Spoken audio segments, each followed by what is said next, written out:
Hello दोस्तों, स्वागत है आपका गेट अड्डा 24/7 पे। और जैसा कि आपको मालूम है कि यार इसरो में इलेक्ट्रॉनिक्स की वैकेंसी आई हुई है और एक अच्छी खासी वैकेंसी आई है। ठीक है, तो यार सर पढ़ाई तो करनी है, कट ऑफ निकालना है और कट ऑफ भी इस बार अच्छे नंबरों से निकालना पड़ेगा। ठीक है, तो कौन कौन से सब्जेक्ट ऐसे हैं जो हमको पढ़ाई करनी है और कौन कौन से सब्जेक्ट हम नहीं छोड़ सकते अगर मुझे गेट में कहीं ना कहीं अच्छी रैंक और सिलेक्शन चाहिए तो देखते हैं यार। सेशन में बने रहिएगा, पढ़ते रहिएगा और सेशन शेयर कर दीजिएगा दोस्तों को। तो सबसे पहले आपको बता देता हूं, अप्रोक्सीमेटली 92 पोस्ट आई हैं इस बार इलेक्ट्रॉनिक्स की। इलेक्ट्रॉनिक्स से 92 बच्चे गेट वो क्या कहते हैं इसरो रिक्रूट करेगा। ठीक है, तो आपको यहां पे दिख रहा होगा कि यार 92 वैकेंसी है, जिसमें से पीडब्ल्यूडी की 13 वैकेंसी है। इसका मतलब 79 वैकेंसी आप लोगों के लिए हैं जो पीडब्ल्यूडी में नहीं है। ठीक है, चलिए इसके अलावा आपको सैलरी भी बता देता हूं कि जिन लोगों को नहीं पता कि यार सैलरी भी क्या होगी सर, तो 56,100 रुपए पर मंथ मिलेंगे। इसके अलावा आपको डीए, टीए और एचआरए ये भी मिलेगा। और जितने भी गवर्नमेंट नॉर्म्स के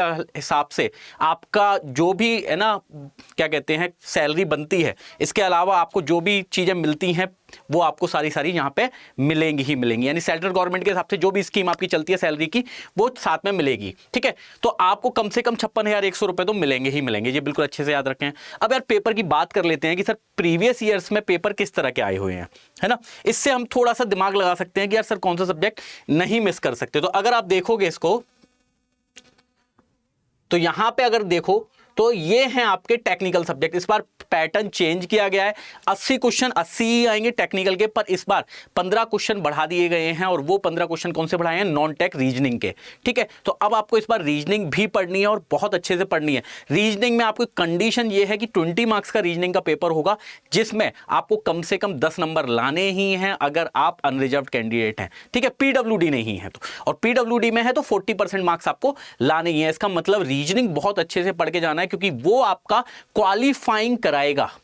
अगर हमने वहां पे 10 नंबर नहीं लाए रीजनिंग वाले पार्ट में, तो हमारा सिलेक्शन कंफर्म नहीं होगा। तो कम से कम 10 नंबर वहां पे फोकस करके चलें। इसके अलावा टेक्निकल की बात कर लेते हैं। तो यार 2020 का अगर आप पेपर देखोगे तो आपको मैं लेवल और इसकी डिफिकल्टी लेवल भी आपको दिखा रहा हूं मैं। तो यहां पे देखो, नेटवर्क थ्योरी से 10 क्वेश्चन आए हुए हैं, एनालॉग से 12 क्वेश्चन आए हुए हैं, कम्युनिकेशन से कम आए हैं। पर इसका मतलब ये नहीं है कि कम्युनिकेशन छोड़ना है। इसरो का बहुत बड़ा काम कम्युनिकेशन पे भी होता है। ठीक है, तो कम्युनिकेशन छोड़ना नहीं है। पर इसके बताते चलता हूं मैं आपको, ईएमएफटी से 13 क्वेश्चन आए हैं, कंट्रोल सिस्टम से 9 क्वेश्चन आए हैं, सिग्नल से 3 क्वेश्चन आए हैं, डिजिटल से 12 क्वेश्चन आए हैं, ईडीसी से 11 क्वेश्चन आए हैं, पावर इलेक्ट्रॉनिक्स से भी 3 क्वेश्चन आए हैं। अब देखो इलेक्ट्रॉनिक्स का पेपर है, पावर इलेक्ट्रॉनिक्स का भी डाल दिया। तो अब ये वो चीज है जो आप मिस कर सकते हो कि भाई कोई दिक्कत नहीं है, इसको छोड़ भी दूंगा मैं तो कोई फर्क नहीं पड़ता। ठीक है, और इसके अलावा मैथ से 2 क्वेश्चन आए हैं। ये है पूरे 80 क्वेश्चन जो 2020 में आए हैं। और अगर आप इसको देखोगे तो देखो आपको बहुत अच्छे से किन किन सब्जेक्ट पे फोकस करना है। आपको नेटवर्क थ्योरी पे फोकस करना है। ठीक है, आपको नेटवर्क थ्योरी पे फोकस करना है, क्योंकि नेटवर्क थ्योरी ऐसा सब्जेक्ट है जो आपके एडवांस सब्जेक्ट भी सॉल्व कराएगा। तो नेटवर्क थ्योरी आपको गलती से भी नहीं छोड़नी है। मुझे मालूम है कि 70-80% का क्वेश्चन बन जाता है सब बच्चों पे, तो ये बहुत अच्छी बात है। ठीक है, पर अगर आपका वहां पे नेटवर्क में अगर कोई इशू है तो बिल्कुल बेटा इसको इग्नोर नहीं करना है, क्योंकि यही एक सब्जेक्ट ऐसा है जो आपका सिलेक्शन के कंफर्मेशन देता है। एक नेटवर्क थ्योरी, एक कंट्रोल सिस्टम, क्योंकि ये बेसिक्स हैं। तो ये 2 सब्जेक्ट में तो हम कंफर्म होने चाहिए कि ये तो हमको कोई रोक ही नहीं सकता इनके क्वेश्चनों को सॉल्व करने में। ठीक है, तो ये 2 सब्जेक्ट तो आपको करने ही है, कोई भी दुनिया का एग्जाम हो। अब इसके अलावा फोकस किस किस सब्जेक्ट पे करना है?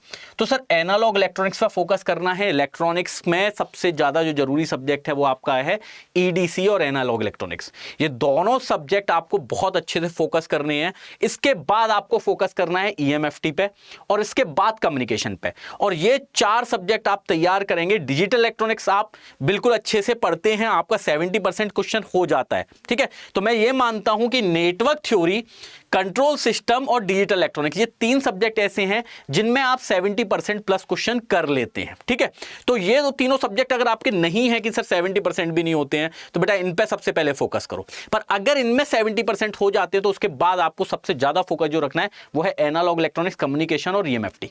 अगर ये 3 सब्जेक्ट अगर आपने कर लिए तो आपका सिलेक्शन 90% कंफर्म है। 90%। सर इसका परसेंटेज बढ़ेगा कैसे?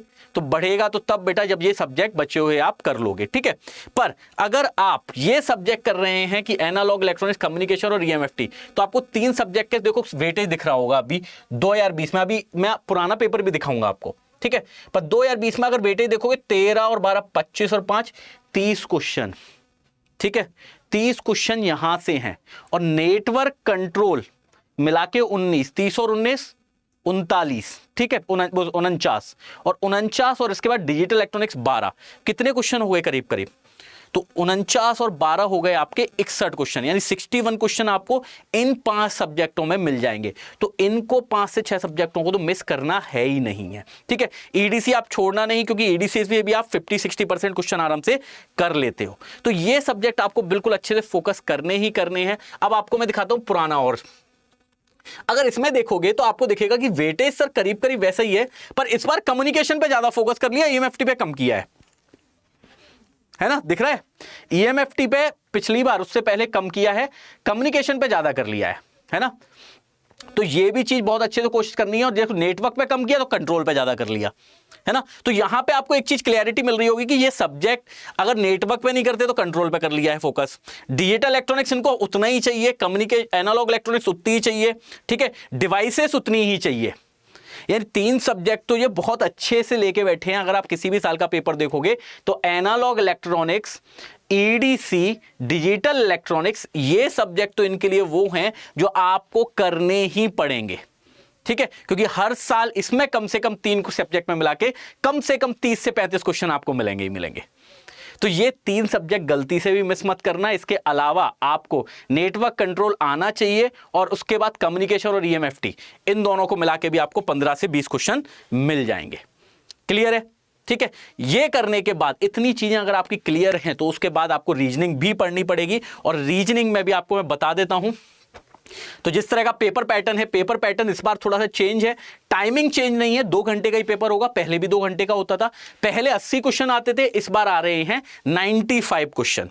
और इन 95 क्वेश्चन में 2 पार्ट है, एक है पार्ट ए, एक है पार्ट बी। पार्ट ए में आपको मिलेंगे 80 क्वेश्चन, जिसमें से आपको, ये थोड़ी गलत लिखा हुआ है ना, कोर स्पेशलाइजेशन अलीड, ये मैंने हटा दिया था, पता नहीं ये फिर से कैसे कनेक्ट हो गया।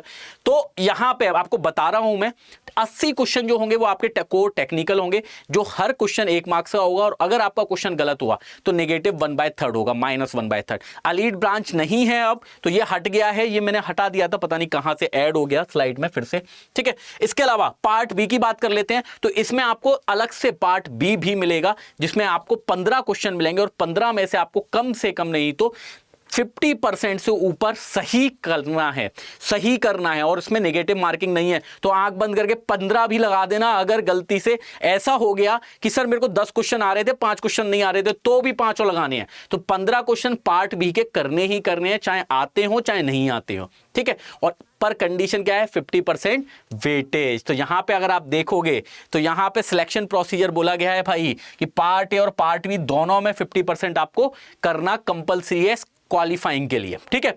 और इसका इस बार वेटेज जुड़ेगा भी, आप देखोगे सिलेक्शन, ठीक है, फाइनल सिलेक्शन में 50% वेटेज रिटर्न का है और 50% वेटेज इंटरव्यू का। पहली बार ऐसा हुआ है, वरना अभी तक 100% वेटेज इंटरव्यू का होता था। तो इस बार पहली बार ऐसा किया गया है कि आपका रिटर्न का भी वेटेज काउंट किया जाएगा। तो जितने ज्यादा नंबर हो सकते हैं उतने आपको लाने हैं। और उसके लिए आपको कौन कौन से सब्जेक्ट तैयार करने हैं, तो एक बार लास्ट बार बताता हूं। नेटवर्क कंट्रोल आना चाहिए पहले से ही, डिजिटल भी कवर हो ही जाता है, हमको पता है, अगर हमने गेट की प्रिपरेशन की है तो ये 3 सब्जेक्ट हमारे सिंपल होते हैं, हमें हो जाते हैं, ठीक है। एनालॉग इलेक्ट्रॉनिक्स हम नहीं छोड़ सकते, ईडीसी हम नहीं छोड़ सकते, कम्युनिकेशन हम नहीं छोड़ सकते, ईएमएफटी नहीं छोड़ सकते। ये 4 सब्जेक्ट अगर हम कर लेंगे तो मैं आपको कमिट कह रहा हूं कि अगर इनके क्वेश्चन आप करे आए तो आपको, है ना, सिलेक्शन लेने से कोई नहीं रोक सकता। और अगर आपको इनमें से किसी भी सब्जेक्ट की तैयारी करनी है, पूरे इसरो की तैयारी करनी है, तो आप ज्वाइन कर सकते हो अड्डा 24/7 को। कैसे ज्वाइन करना है ये भी मैं आपको बता देता हूं एक बार। इसके लिए आपको क्या करना है, अड्डा 24/7 की साइट पे जाना है। उसके लिए यहां पे जाएंगे, यहां पे लिखेंगे अड्डा 24/7। जैसे ही जाएंगे तो यहां पे अड्डा 24/7 आ जाएगा। यहां पे ऑल कोर्सेस में आप जाएंगे, ऑल कोर्सेस में आपको देखो यहां पे ब्रांच दिख रही होंगी, तो पहले सिलेक्ट कर लीजिए एई जेई या गेट। आपको दोनों में ही इसरो का बैच मिलेगा, सेम बैच है, परेशान नहीं होना है, ठीक है। अब यहां पे अगर आप ब्रांच सिलेक्ट करेंगे तो जैसे इलेक्ट्रॉनिक्स किया आपने, तो यहां पे आपको मिलेगी केवल टेस्ट सीरीज, ठीक है। तो टेस्ट सीरीज जिन बच्चों को केवल और केवल ये करना है कि सर मुझे तो केवल टेस्ट चाहिए कि किस तरह के लेवल के क्वेश्चन होंगे और कैसे उसमें रैंक लानी है, ठीक है, तो आप इस टेस्ट सीरीज को ज्वाइन कर सकते हो केवल 211 रुपए में। पर अगर आपको ज्वाइन करना है, पढ़ाई करनी है, तो पढ़ाई करने के लिए आप जाओगे एई जेई के सेगमेंट पे, इसमें सेलेक्ट करोगे इलेक्ट्रॉनिक्स, और इलेक्ट्रॉनिक्स में आपको दिखेगा इसरो, जब आप यहां पे देखोगे तो यहां पे आपको देखेगा चंद्रयान बैच, इस चंद्रयान बैच को आप ज्वाइन कर सकते हो सर 2249 रुपए। इसको कम कैसे करें, तो मोर ऑफर्स में जाइए, यहां पे आप कोड लगाएंगे Y694 और जैसे ही आप ज्वाइन करेंगे तो आप देखेंगे 2000 रुपए में केवल और केवल आपकी इसरो की प्रिपरेशन होगी, जिसमें आपके सारे सब्जेक्ट बहुत अच्छे से कवर कर दिए जाएंगे और आपका कोई भी चीज ऐसी नहीं होगी जो आपकी नहीं बने। और बिल्कुल देख सकते हैं आप पेज पे आके बिल्कुल चेक कर सकते हैं, है ना। तो इसको आपको ज्वाइन करना है। इसके अलावा अगर आपको कोई भी परेशानी है तो आप कमेंट सेक्शन में बता सकते हैं, मुझसे पूछ सकते हैं, है ना। सेशन को लाइक जरूर कर दीजिएगा और शेयर करना मत भूलिएगा, क्योंकि ये सब्जेक्ट बहुत जरूरी है सिलेक्शन के लिए। तो चलिए यहीं पर इजाजत लेते हैं, मिलते हैं नेक्स्ट सेशन में। पढ़ते रहिए, सीखते रहिए। Thank you.